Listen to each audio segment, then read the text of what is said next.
विश्वास आहे. आपण तिसऱ्या गोष्टीकडे आपण वळू. ते म्हणजे काही वेळेस आपण प्रार्थना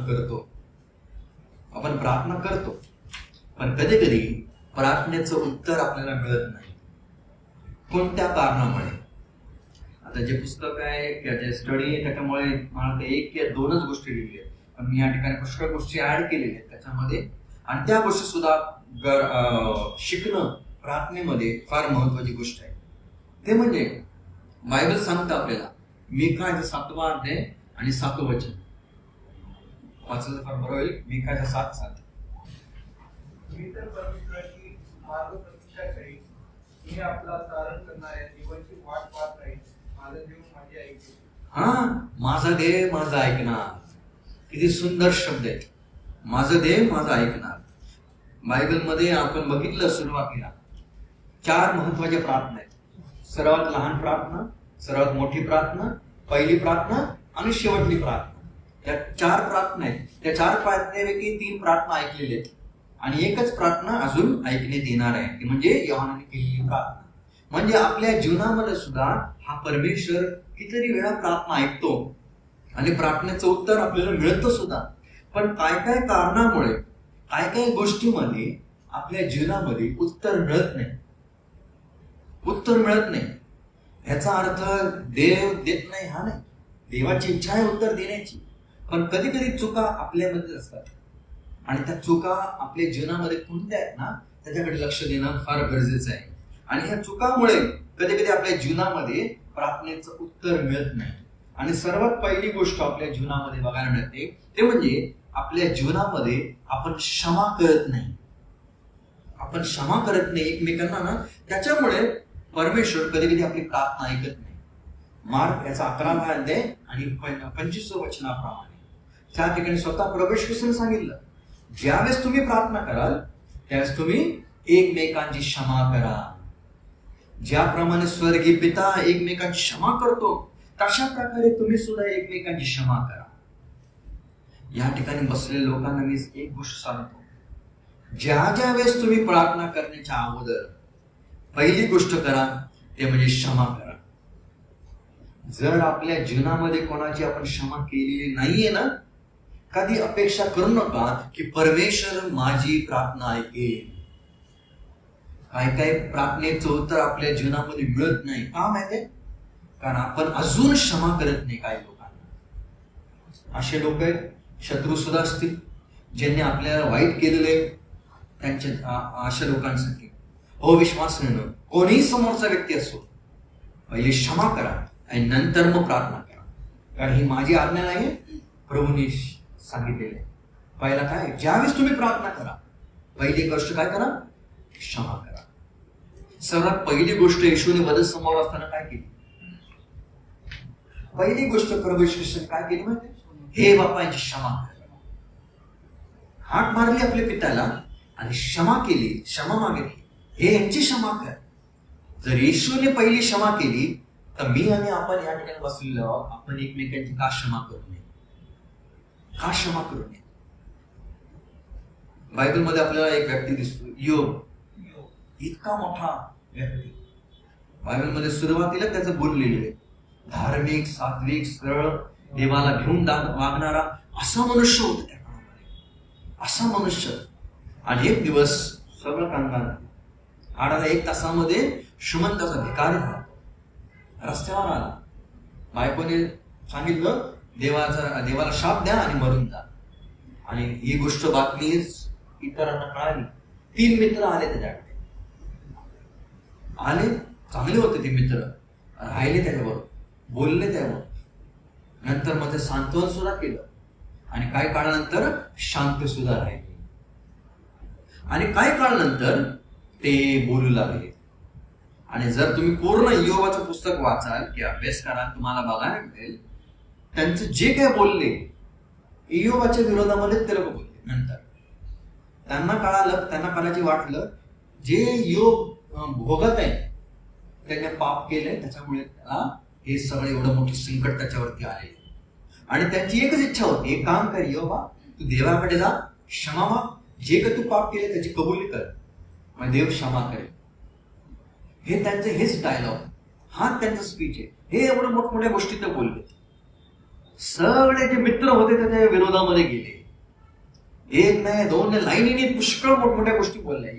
तू असं केले तर तसं केले, सर्व गोष्टी ते बोलले.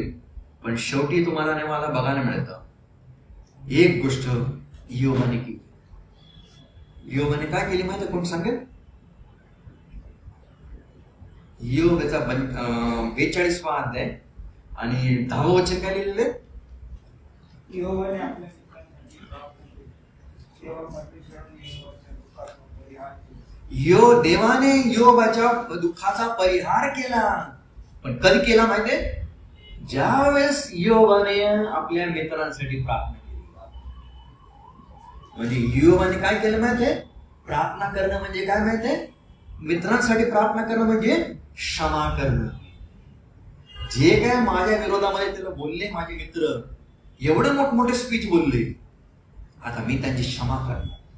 आणि त्या ठिकाणी लिहिलंय त्याने प्रार्थना केली आणि त्याच्यानंतरच देवाने काय केलं? त्याचा परिणाम. हो विश्वासाने किती चांगली गोष्ट आहे. आणि त्या ठिकाणी लिहिलंय इयोबाला सर्व गोष्टी डबल मिळाल्या. सर्व डबल मिळाल्या. पण ते डबल मिळण्याच्या अगोदर इयोबाने काय केलं? क्षमा केली, प्रार्थना केली. आज आपल्या जीवनामध्ये असा कोणता एक व्यक्ती आहे का? कोणती एक बाई आहे का? कोणते एक कुटुंब आहे का ज्याची अजून क्षमा मी केली नाही? क्षमा आता करा, आता करा. आणि प्रभू तुमची प्रार्थना ऐकेल. प्रभू तुमची प्रार्थना नक्की ऐकेल. का मिळत नाही माहिती? हे काय प्रभू ऐकत नाही? कारण आपण एकमेकांची क्षमा अजून केली. म्हणून त्या ठिकाणी देवाने सर्व जे काय दिलं इयोबाला सर्व डबल दिलं. गाढव डबल दिले, उंट डबल दिले, बायको सोडून सर्व डबल दिलं. बायको त्याला तीच दिली. आणि मला ते वाटतं आयुष्यभर डबल दिलं. कारण इयोबाचं वय त्यावेळेस 70 करायचे नसावं. मला वाटतं तो 140 वर्षाहून तेवढा जगला असावा कदाचित. सर्व गोष्टी मुलं डबल दिले का? मुलं सुद्धा डबल दिले. 10 मुलं मरण पावले. 10 मुलं मरण पावले. देवानंतर त्याला किती दिली मुलं? 7 मुलं आणि 3 मुले दिल्या. 10 मुलं पुन्हा दिली. एक दिवस योग ज्या स्वर्गामध्ये जाईल ना, त्याच्यासमोर किती मुलं असणार? 20 मुलं असणार त्याची. 20 मुलं. हो विश्वास. म्हणून दावीद लहान मुलगा त्याचा मेला त्यावेळेस त्याने प्रार्थना केली, तो माझ्याकडे येणार नाही तर मी त्याच्याकडे जाणार. इयोबाचे मुलं पुढे गेले स्वर्गामध्ये. एक दिवस इयोबाच्या समोर 20 मुलं असणार. एकमेकांची क्षमा करा. कारण क्षमा करण्यामध्ये मोठं सामर्थ्य आहे. आणि न क्षमा करणार आपली प्रार्थना सुद्धा प्रभू कधी ऐकत नाही. प्रभू येशू ख्रिस्ताने सुद्धा हीच गोष्ट केली. शमशोन मरण्याच्या अगोदर त्याची प्रार्थना बघा. त्याने काय प्रार्थना केली? हे देवा, मी तर मरत आहे, मी तर मरणार आहे, पण माझ्याबरोबर ह्यांना पण मारून टाक. काय प्रार्थना केली? सोड घेण्याची प्रार्थना. पण त्याच्या विरोधामध्ये आमचा प्रभू येशू ख्रिस्त म्हणत आहे, हे बापांची क्षमा करा. किती उलटी प्रार्थना, रिव्हर्स प्रार्थना. हा सगळ्यात शक्तिशाली मनुष्य. आता त्यावेळेस प्रभू त्याची प्रार्थना ऐकतोय आणि ऐकणार आहे. पण ती प्रार्थना एक सोड घेण्याची प्रार्थना होती. परंतु आमच्या प्रभू येशू ख्रिस्ताची क्षमा करायची प्रार्थना होती. आणि काही महिन्यानंतर, काही वर्षानंतर आणखीन एका व्यक्तीने तशीच प्रार्थना केली. स्टेफनाने केलेली प्रार्थना. त्याला दगड मारत आहे आणि मरणार आहे.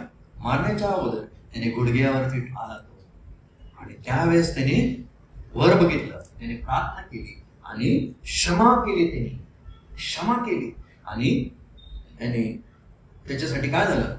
त्याने बघितलं, स्वर्ग उघडला आणि वर प्रभू येशू ख्रिस्त उभा राहिला. क्षमा करण्यामध्ये किती सामर्थ्य आहे. जगामध्ये ज्यावेळेस तुम्ही एकमेकांना क्षमा करता ना, वर तुमच्यासाठी प्रभू उभा सुद्धा राहील. हो विश्वास मिळेल. गुडघ्यावरती तुम्ही येता, वर प्रभू उभा सुद्धा राहतो. वर प्रभू तुमच्यासाठी उभा राहील. म्हणून गुडघ्यावर येऊन प्रार्थना करणं आणि ते क्षमेची प्रार्थना करणं, त्याच्यामध्ये एक सामर्थ्य आपल्याला बघायला मिळतं. काही वर्षा अगोदर 100 वर्षा अगोदर जॉन वेस्ली, कदाचित काही लोकांना माहिती सुद्धा असणार, जॉन वेस्ली त्यांचं जे घर होतं ते घरामध्ये काही बायबल स्टुडंटच्या लोकांना पाहण्यासाठी आणलेलं त्या घरामध्ये.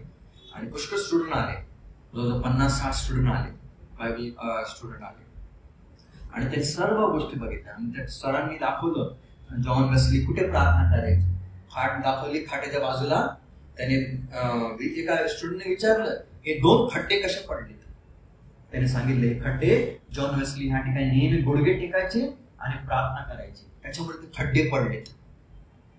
आणि एक असा आणि सगळं बघितल्यावरती सर्व स्टुडंट, लहान लहान जे मुलं होते सर्व बसमध्ये बसले. सरांनी मोजले मुलं, बघितलं ते एक मुलगा कमी होता.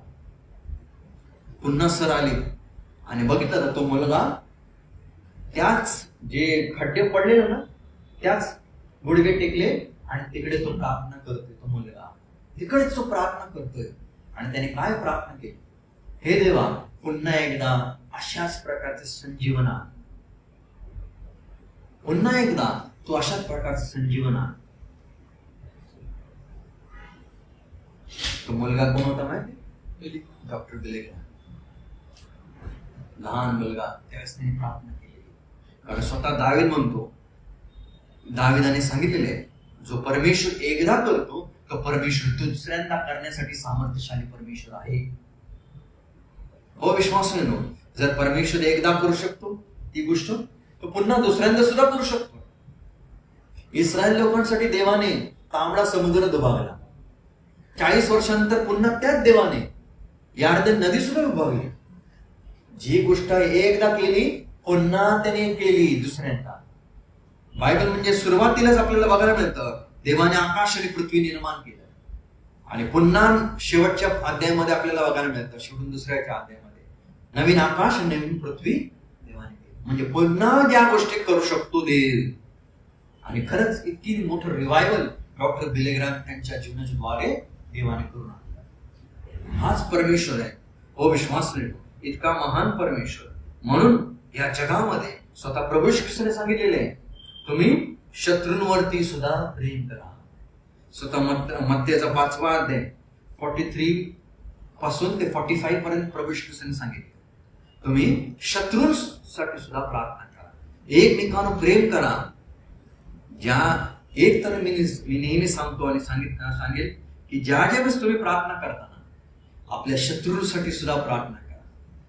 दुसरी गोष्ट, जमलं तर शत्रूंना मदत सुद्धा करा. आणि तिसरी गोष्ट, शत्रूंचं पण चांगलं करा. कारण बायबलमध्ये लिहिले आणि स्वतः प्रभू श्री ख्रिस्ताने सांगितले मत्तेचा 5वा अध्याय 43, 44 आणि 45 ह्या वचनामध्ये त्यांच्यासाठी प्रार्थना करा आणि त्यांच्यासाठी त्यांचं चांगलं सुद्धा करा. प्रभू श्री ख्रिस्ताने सुद्धा प्रार्थना नाही केली, प्रभू श्री ख्रिस्ताने केलं सुद्धा. कान कापला पेत्राने, तो कान पुन्हा घेतला आणि पुन्हा लावला रोमी शिपायांचा. शत्रूंचा कान त्याने लावला, शत्रूंवरती प्रेम केलं, शत्रूं सुद्धा त्याने चांगलं केलं. हो विश्वास का शत्रूंचं चांगलं करायचं? कारण आपण सुद्धा शत्रू होतो, आपण देवाचे वैरी होतो. रोम 5:10 प्रमाणे देवाने आपल्यावरती प्रेम केलं. आपण एकमेकांना का प्रेम करू? आपण एकमेकांवरती एकमेकांची का क्षमा करू?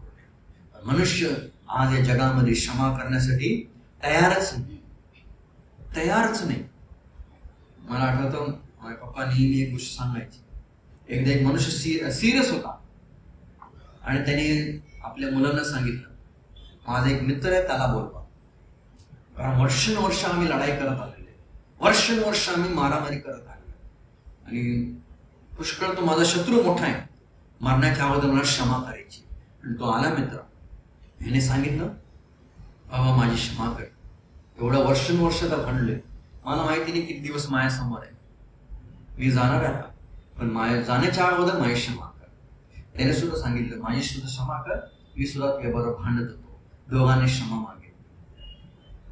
आणि हा जो एकदम सिरियस पेशंट होता, अचानक त्याला कुठून तरी शक्ती आली, जोरात ओरडला पण पण जर का मी बरं झालो ना तर पुन्हा सुरू.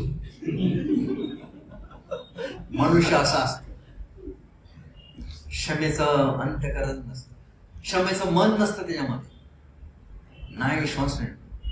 प्रभूने जी क्षमा केली ते कायमची क्षमा केली असं नाही, कायमची. माझी क्षमा त्याने केली सर्व पापांची, ते पूर्णपणे कायमची केली. सर्व पाप ते खोडून टाकले. जर प्रभू ख्रिस्त करू शकतो तर त्याचे लेकरं, त्याची निवडलेले आपण का करू शकत नाही?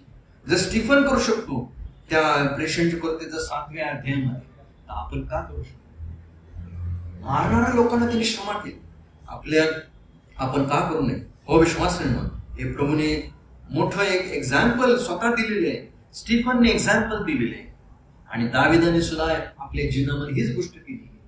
दाविदाने सुद्धा त्याच्याकडे संधी होती शाऊलाला मारण्याची, संधी होती त्याच्याकडे सूड घेण्याची, पण तरी देखील ज्यावेळेस तो जागा कापत होता त्या शाऊलाचा, मला ते वाटतं त्याचा हात सुद्धा थरथरत होता आणि त्याला वाईट वाटलं. मी त्याचा कपडा कापला, त्याच सुद्धा वाईट वाटलं.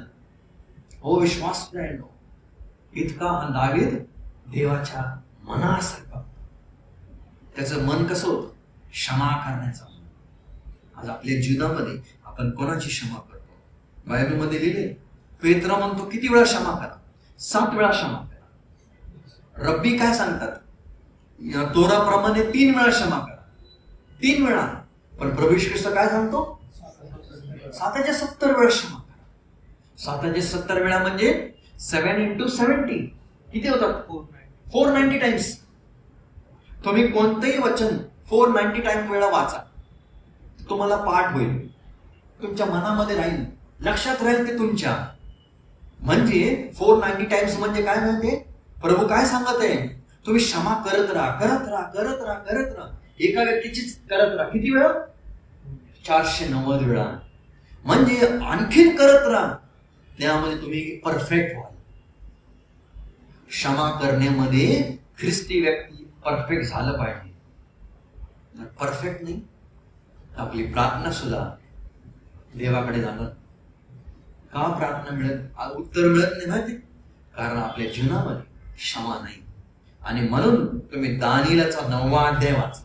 त्या अध्यायामध्ये तुम्हाला 490 हा नंबर बघायला मिळतो. 490 70 सप्तके 70 वीक्स विषयी लिहिलेलं आहे. 490 म्हणजे परमेश्वर काय सांगत आहे? मी इस्रायल लोकांची इतकी क्षमा केली, इतक्या वर्ष क्षमा केलेली आहे. आज देव इस्रायल लोकांची क्षमा करतो, तर आपण एकमेकांची क्षमा का करतो? म्हणून विश्वास मिळतो का प्रार्थनेचं उत्तर मिळत नाही माहिती? कारण आपल्या अंतःकरणामध्ये आपण एकमेकांची क्षमा करत नाही. ज्यावेळेस आपलं मनामध्ये क्षमा नाही, देवाकडे ती प्रार्थना कधीच जाणार नाही. म्हणून स्वतः प्रवेश करून सांगितलं, प्रार्थना करण्याच्या अगोदर ज्यावेळेस तुम्ही प्रार्थना करण्यासाठी उभे राहाल, एकमेकांची क्षमा करा, क्षमा करा आणि क्षमा करा.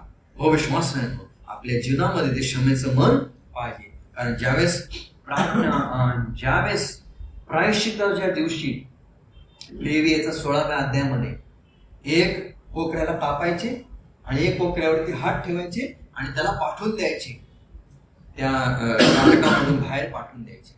आणि तो पाठवलेला जो कोकरा असायचा ना, तो कायमच पाठवायचे, तो पुन्हा घ्यायचे नाही, तो कायमच जायचा तो बाहेर, त्या यरुशलेमेच्या बाहेर, त्या जंगलामध्ये. हे आपल्याला काय चित्र दाखवतं माहिती? आपण क्षमा सुद्धा, जे आपण हात ठेवलेला आहे, क्षमा प्रभू सुद्धा जी क्षमा करतो ना आपली, कायमची करतो, तर पुन्हा त्या गोष्टी आणत नाही. मनुष्य, अरे तू मागच्या वर्षी हे केलेलं, मनुष्य नेहमी विसरतो. मनुष्य चांगल्या गोष्टी नेहमी विसरतो आणि वाईट गोष्टी तो नेहमी लक्षात राहील. मी नेहमी सांगत असतो, तुम्ही कुत्र्याला 3 दिवस अन्न द्या, तर तुम्हाला 3 वर्ष विसरणार नाही. पण तुम्ही मनुष्याला 3 वर्ष अन्न द्या, तो 3 दिवसामध्ये विसरून जाईल तुम्हाला. मनुष्य उलटा असतो, मनुष्य असा असतो. चांगल्या गोष्टी नेहमी तो वाळूवरती लिहून ठेवतो आणि वाईट गोष्टी नेहमी तो खडकावरती लिहून ठेवतो. जे खडकावरती राहील लक्षात राहील, तसंच राहील. वाळूवरती लिहिल मिटून जाईल. ह्या व्यक्तीने मला मारलेलं हे माझ्या लक्षात राहील वर्षानुवर्ष, पण ह्या व्यक्तीने मला मदत केलेली हे मी पटकन विसरून. म्हणून विश्वास नाही नो. प्रभू काय म्हणत आहे? कोकरा पाठवणं म्हणजे पूर्णपणे विसरून जाणं. विसरून जा. जे वाईट आहेत, एकमेकांनी आपल्यासाठी वाईट केलेले विसरून जा. एकमेकांची क्षमा करा. अविश्वास नाही नो. क्षमा करण्यामध्ये साधी गोष्ट नाही, फार कठीण गोष्ट आहे. आणि ती कठीण गोष्ट ज्यावेळेस आपण करतो त्यावेळेस प्रभू नक्की आपली प्रार्थना ऐकतो. म्हणून ज्यावेळेस आपल्या जीवनामध्ये क्षमा नाही त्यावेळेस आपली प्रार्थना सुद्धा ऐकत नाही. दुसरी गोष्ट आपल्याला बघायला मिळते ते म्हणजे आपल्या अंतःकरणामध्ये कधी कधी पाप असतं. पाप असतं. स्तोत्र 66 आणि वर्स 18 प्रमाणे जर माझ्या अंतःकरणामध्ये वाईट किंवा पाप असतं तर तू माझं ऐकणार नाही. अविश्वास नाही नो. देव कधी कधी आपली प्रार्थना ऐकत नाही. का माहितीये? पहिली गोष्ट आपल्या अंतःकरणामध्ये क्षमा नसते, त्याच्यामुळे प्रार्थना ऐकत नाही. दुसरी गोष्ट आपल्या अंतःकरणामध्ये पाप असतं. या पाप जे असतं ना, लहानसा असू दे किंवा मोठा असून दे, हे पापामुळे स्वर्गामधले द्वार नेहमी बंद असतात. पापामुळे कधीच देवाचे कान कधीच उघडणार नाही. आपल्या जीवनामध्ये पाप म्हणजे देवाचे कान सुद्धा बंद. पण ज्यावेळेस आपल्या जीवनामध्ये आपले पाप, म्हणून आपल्या जीवनामध्ये आपले पाप पदरी घेतले पाहिजे. आपल्या पापांची क्षमा आपण मागितली पाहिजे. आणि ज्यावेळेस आपल्या जीवनामध्ये एक सुद्धा पाप नाही, पाप रोज येतं, त्याच्यामुळे आपल्याला रोज देवाकडे जाऊन पापांची क्षमा मागितली पाहिजे. आणि तो सामर्थ्यशाली आहे, आपल्या पापांची क्षमा करतो. कोणीतरी पहिले योहानाचा 3 अध्याय 19 आणि 20 कोणीतरी वाचलं. पहिले योहान 3, 19 आणि 20. आपण सत्याचे आहोत हे यावरून आपल्याला कळून येईल, आणि ज्या त्याच्याविषयी आपले मन आपल्याला स्वतःला दोषी ठरविते त्याविषयी आपण स्वतःच्या मनाला त्यांच्या समोर उमेद देऊ. कारण आपल्या मनापेक्षा देव थोर आहे, त्याला सर्व काही कळते. देवाला सर्व गोष्टी कळतात. जरी आपल्या मला माहिती नाही किंवा तुम्हाला माहिती नाही माझ्या जीवनामध्ये काय काय पाप आहे, पण देवाला माहिती आहे सर्व माझं जीवन. देवाला माहिती आहे माझं अंतःकरण, आणि देव जाणतो माझ्या जीवनामध्ये किती पाप आहे. आणि ज्यावेळेस आपण जातो देवाकडे असंच पाप घेऊन आणि असंच पाप आपण देवाकडे येतो, प्रार्थना करतो, देव आपली कधीच प्रार्थना ऐकत नाही. का? कारण अंतःकरणामध्ये पाप आहे, एक मोठा अडथळा आहे. मग ते पाप लहान असो किंवा मोठा असो, अविश्वासानं कधी अपेक्षा करू नका की परमेश्वर माझी प्रार्थना ऐकेल. म्हणून जुन्या काळामध्ये असो, तुम्ही एशियाचा पहिला अध्याय 16 पासून ते 20 वाचा, किंवा एशियाचा पहिला अध्याय 13 ते 15 वाचा. या सर्व अध्यायामध्ये परमेश्वर स्वतः इस्रायल लोकांना हेच म्हणत आहे, तुम्ही माझ्याकडे येता पण तुमचं अंतःकरण फार दूर आहे. तुमच्या अंतःकरणामध्ये घाण आहे आणि पापाने भरलेले आहे. हे इस्रायल लोक देवाकडे यायचे, वेदीवरती यायचे, अर्पण करायचे, पण त्यांचं अंतःकरण फार दूर होतं. अंतःकरणामध्ये फार घाण होती आणि पाप होतं. त्याच्यामुळे देव त्यांची प्रार्थना ऐकत नव्हता. हो विश्वास नाही नो. म्हणून साधं उदाहरण तुम्हाला मला बघायला मिळतं. दाविदाचा मुलगा एकदा सिरियस होता आणि तो प्रार्थना करतोय, पण त्याच्या प्रार्थनेचं उत्तर त्याला मिळालं का? नाही. त्याचा मुलगा मरण पावला. का माहिती? कारण त्यावेळेस त्याने केलं पापांची क्षमा त्याने मागितली नव्हती. तो पापामध्येच राहत होता 9-10 महिने, आणि त्या 9-10 महिन्यामध्ये त्याने आपल्या जीवनामध्ये कधीच एकही स्तोत्र लिहिलं नाही. या कालावधीमध्ये एकही स्तोत्र लिहिलं नाही. कारण का? कारण तो देवाचा संबंध आणि त्याचा संबंध नातं दुरावलं होतं, कारण तो पापामध्ये होता. आणि ज्यावेळेस त्याचा मुलगा मरण पावला, त्याच्यानंतर तो उठला, आंघोळ केली, शुद्ध केला, आणि नंतर मग तो देवाकडे गेला आणि त्याने क्षमा मागितली, आपल्या पापांची क्षमा मागितली, आणि नंतर मग त्याने एक स्तोत्र लिहिलं, स्तोत्र 51. हो विश्वासने या सर्व काळावधीमध्ये त्याने आपल्या जीवनामध्ये पापाची क्षमा मागितली नव्हती आणि तरी देखील तो देवाकडे जात होता आणि प्रार्थना करत होता. आणि त्याच्यामुळे देवाने त्याची प्रार्थना ऐकली नाही. जर आपण आपलं चालणं योग्य असेल, आपल्या प्रार्थना सुद्धा देवाच्या समोर योग्य असतील. जर आपलं जीवन पापामध्ये असेल, देवासमोर आपल्या प्रार्थना सुद्धा नाही ऐकण्यात येणार. हो विश्वास नाही. म्हणून एलियाच्या काळामध्ये त्या लोकांनी किती प्रार्थना केल्या, पण त्यांची प्रार्थना ऐकली देत नव्हती. का? कारण त्यांचं अंतःकरण पापाने भरलेलं. पण एलिया त्या काळामध्ये पवित्र व्यक्ती होता. तो गेला आणि त्याने प्रार्थना केली आणि प्रार्थना केल्याबरोबर परमेश्वरने प्रार्थना ऐकली. म्हणजे पाऊस बंद होण्यासाठी सुद्धा, पाऊस पडण्यासाठी सुद्धा देवाने त्यांच्या प्रार्थना ऐकल्या. का? कारण त्यांचं नातं, एलियाचं नातं देवाबरोबर चांगलं होतं. हो विश्वास नाही. आपल्या जीवनामध्ये सुद्धा अशाच प्रकारच्या जीवन असलं तर किती बरं. या दोनच गोष्टी मी आपल्या समोर ठेवतो आणि नंतर आपण आणखीन पाहूया कशा प्रकारे आणखीन आपल्या जीवनामध्ये जर नातं असतं, जर आणखीन काही गोष्टी असतात त्याच्यामुळे सुद्धा आपल्या जीवनामध्ये विघ्न येतो, अडथळा येतो, अडचणी येतात प्रार्थनेचं उत्तर मिळण्यासाठी. आज विचार करूया की माझ्या जीवनामध्ये क्षमा आहे का, माझ्या जीवनामध्ये पाप आहे का. या दोन कारणामुळे प्रार्थना अजून देव ऐकत. येणाऱ्या दिवसामध्ये प्रभू त्याप्रमाणे करण्यासाठी, राहण्यासाठी आपल्या सर्वांचं सहाय्य करून